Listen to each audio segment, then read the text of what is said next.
Sem Seal. Hey guys, here we are coming at you from the BLM in California. Story time with Ronnie. Today's story, we're gonna continue on with Arabian Nights, part 7 for us. So when we left this thing off, we were talking with King Yunnan and the Sage Duban. And the Sage Duban was trying to, he said, he wasn't trying, he said he was going to cure the king of leprosy. And he made him this little bat to go play Pall Mall with and said, get out there and play real hard and make sure your hand gets all sweaty and absorbs the medication I put in the bat. So, we shall pick it up right there. Thereupon, King Yunnan took the bat from the sage and grasped it firmly. Then, mounting steed, he drove the ball before him and galloped after it till he reached it, when he struck it with all his might, his palm gripping the bat handle the while. And he ceased not mauling the ball till his hand waxed moist and his skin, perspiring, imbibed the medicine from the wood. Then the sage Duban knew that the drugs had penetrated his person and bade him return to the palace and enter the Hammam without stay or delay. So King Yunnan forthright returned and ordered them to clear for him the bath. Okay, let's take a look. Yeah, we're trying to leave this little desert place here, and it is just a little rough. And it took so long to get in there, so it's going to take so long to get out.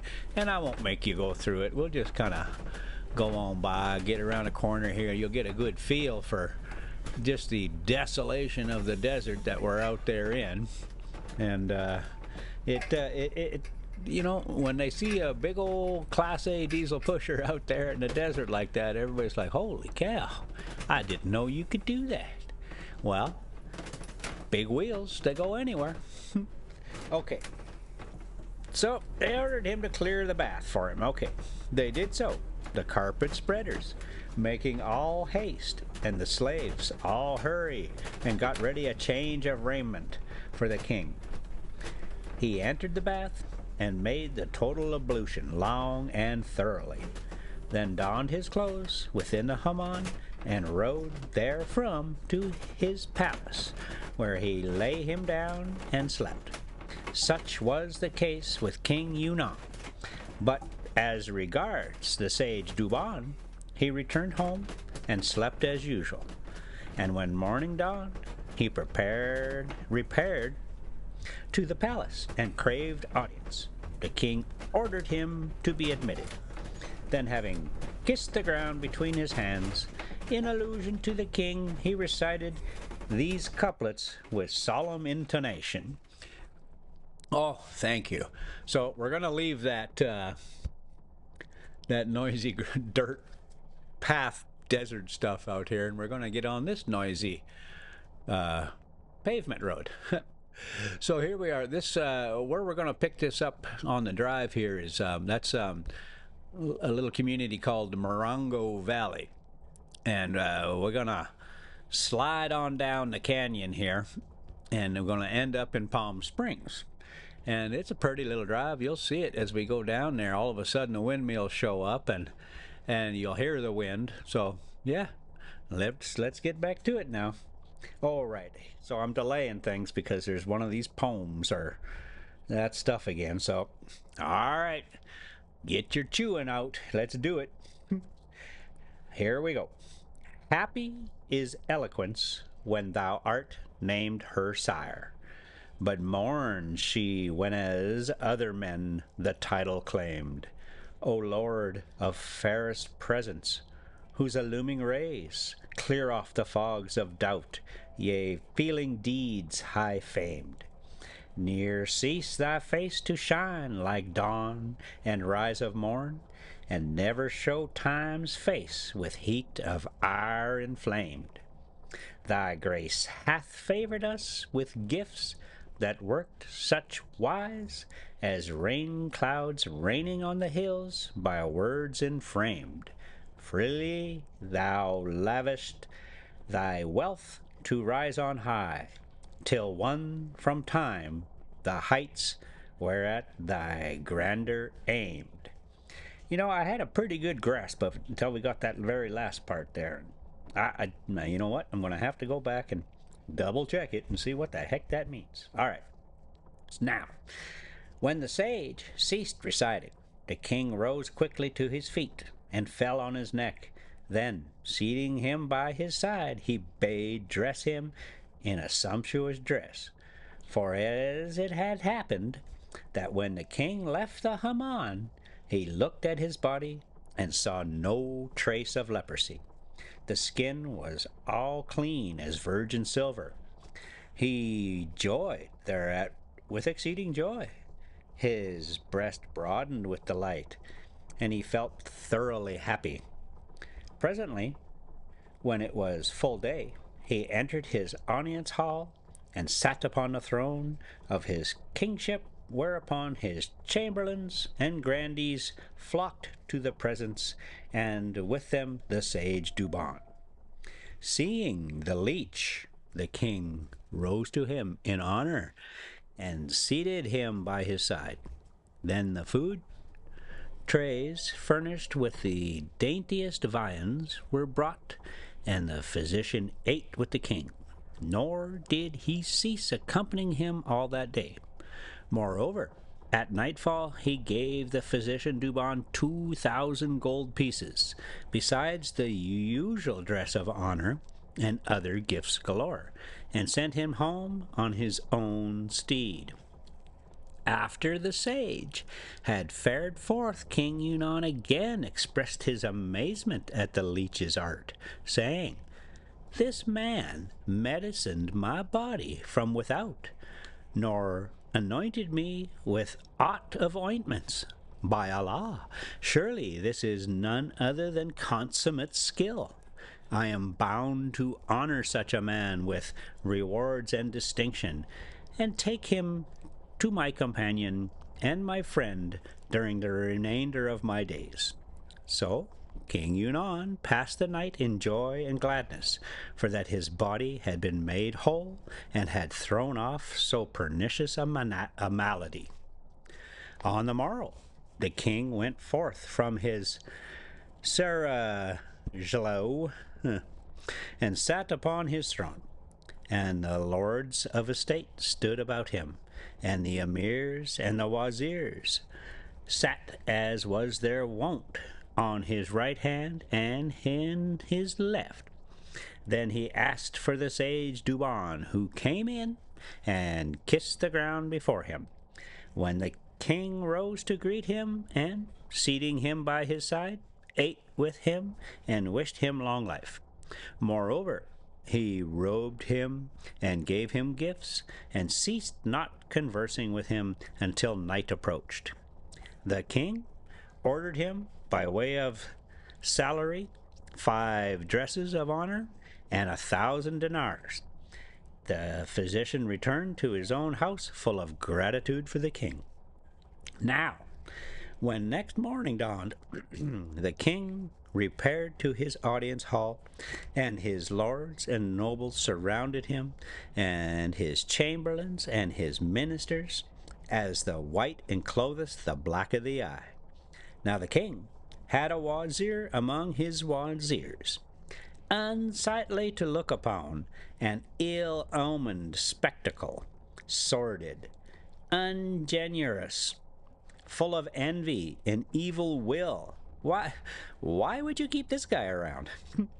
When this minister saw the king place the physician near him and give him all of these gifts, he jealoused and planned to do him a harm, as in the saying on such subject, envy lurks in every body, and the saying, oppression hideth in every heart.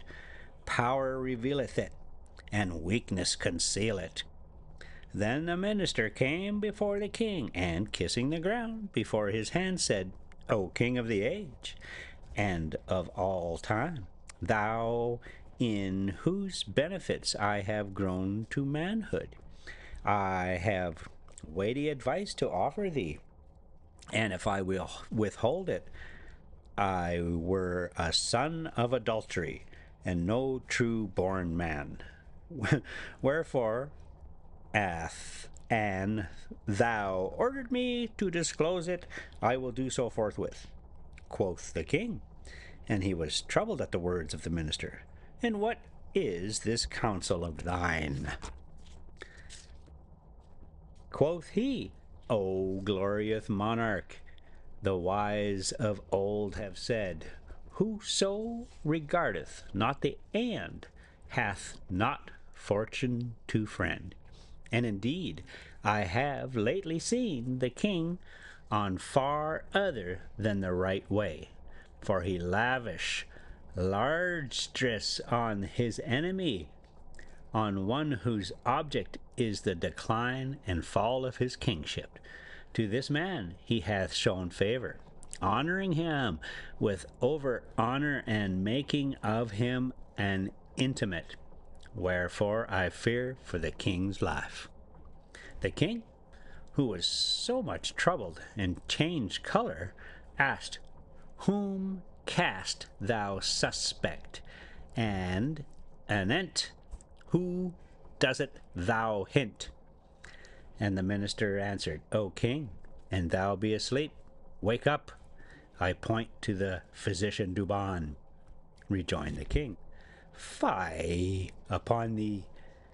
This is a true friend, who is favored by me above all men, because he cured me with something which I held in my hand, and he healed my leprosy, which had baffled all physicians. Indeed, he is one of those like many not to be found in these days. No, not in the whole world, from furthest east to outmost west. And it is of such a man thou sayest such hard sayings? Now from this day forward I allot him a settled soul, and allowances every month 1,000 pieces of gold. And were I to share with him my realm, 'twere but a little matter. Perforce I must suspect that thou speakest on this wise from mere envy and jealousy, as they relate of the king Sindbad. King Newmar, said the minister, O Wazir, thou art one whom the evil spirit of envy hath possessed because of this physician, and thou plottest for my putting him to death, after which I should repent me full sorely, even as repented King Sindbad for killing his falcon. Quoth the Wazir, Pardon me, O king of the age, how was that? So the king began the story of King Sindbad and his falcon. So, wow, we are really going around and around here. All right, let's take a look at this drive. So we came down the canyon, and there's the windmills there. Now it is so windy here that I thought Ronnie was going to flip over, and you can see them trees just blowing like crazy, and you can hear, well, you might be able to hear the fan on the air conditioner, because the air is coming from the side. It keeps over speeding that fan, and Ronnie's 45,000 pounds, something like that, and I thought it was going to blow over, and I've never been in such a windy situation before. And I used to drive truck all over the country. So yeah, a little bit spooky, and it happens all the time over here. And this windmill field here, I would really like to see some financials on that whole bit, just to see what was spent on it and what the return has been, because I seriously have my doubts. Often there's a good deal of them that are just not working, or they got to be turned off because it's too windy. So it seems like there's probably some better solutions out there. Anyway, so here we go.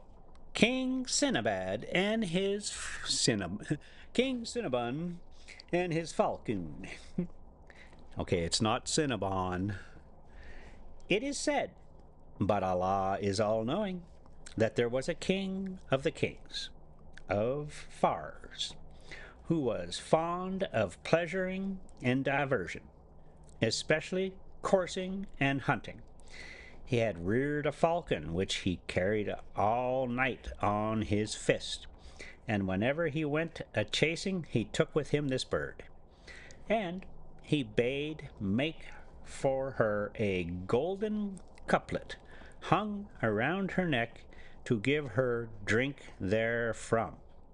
One day, as the king was sitting quietly in his palace, behold, the high falconer of the household suddenly addressed him. O king of the age, this is indeed a day fit for birding. The king gave orders accordingly, and set out, taking the hawk on fist. And they fared merrily forwards till they made a wadi, where they planted a circle of nets for the chase. When lo, a gazelle came within the toils, and the king cried, Woe, so alloweth yon gazelle to spring over his head, and looseth her? That man will I surely slay.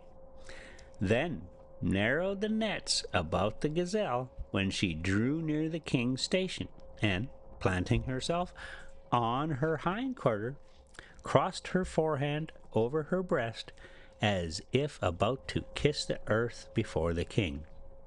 He bowed his brow low in acknowledgment to the beast, when she bounded high over his head, and took the way of the waste. Thereupon the king turned towards his troops, and seeing them winking and pointing at him, he asked, O Wazir, what are my men saying?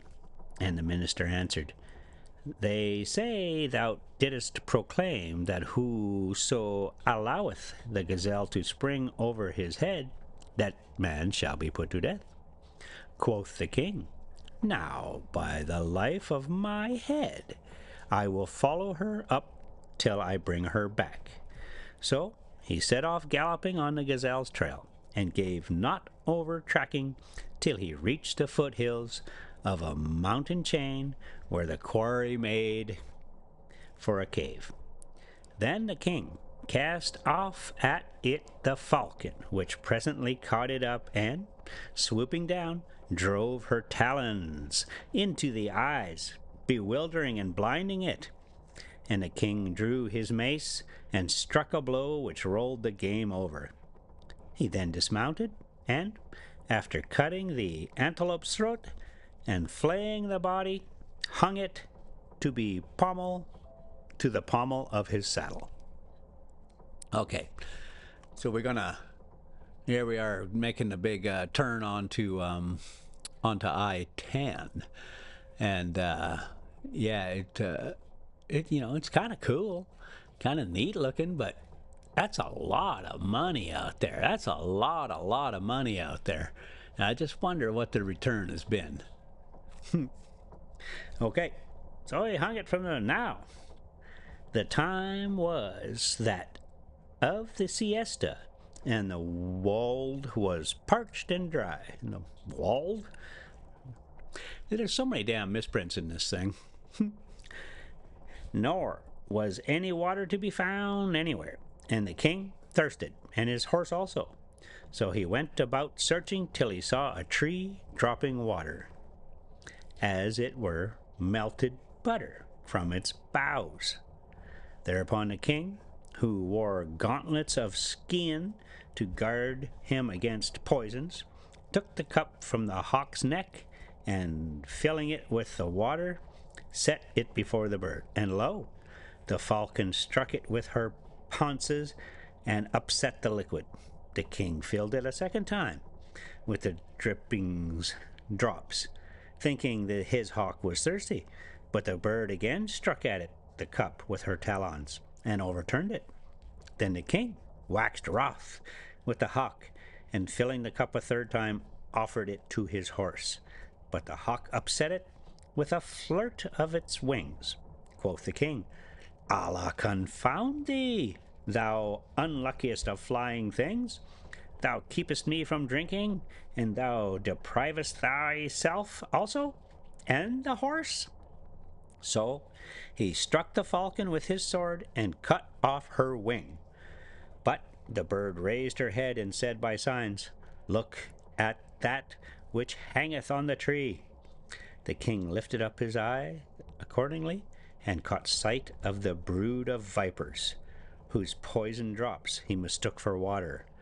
Whereupon he repented him of having struck off the bird's wing, and, mounting horse, fared on with the dead gazelle till he arrived at camp, his starting place. He threw the quarry to the cook, saying, Take and broil it, and sat down on his chair, the falcon being still on his fist, when suddenly the bird gasped and died. Whereupon the king cried out in sorrow and remorse for having slain that falcon which had saved his life. Now, this is what occurred in the case of King Sinbad, and I am assured that were I to do as thou desirest, I should repent even as the man who killed his parrot. Quoth the wazir, And how was that? And the king began to tell the tale of the husband and the parrot.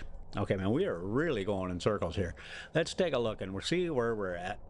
Oh, yeah, okay. So, still rolling into to Palm Springs. And, yeah, it's just, nothing special there. Just doing the deal. I-10. So, good thing we got a good story to go with. The tale of the husband and the parrot. A certain man, and a merchant to boot, had married a fair wife, a woman of perfect beauty and grace, symmetry and loveliness, of whom he was mad jealous, and who contrived successfully to keep him from travel.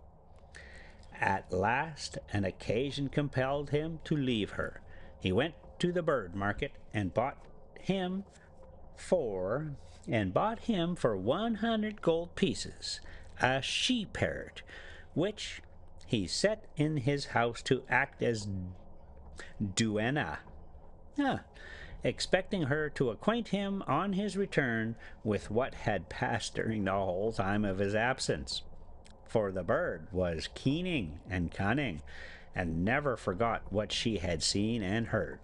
Now, his fair wife had fallen in love with a young Turk, who used to visit her, and she feasted him by day and lay with him by night. When the man had made his journey and won his wish, he came home, and at once causing the parrot to be brought to him, questioned her concerning the conduct of his consort whilst he was in foreign parts.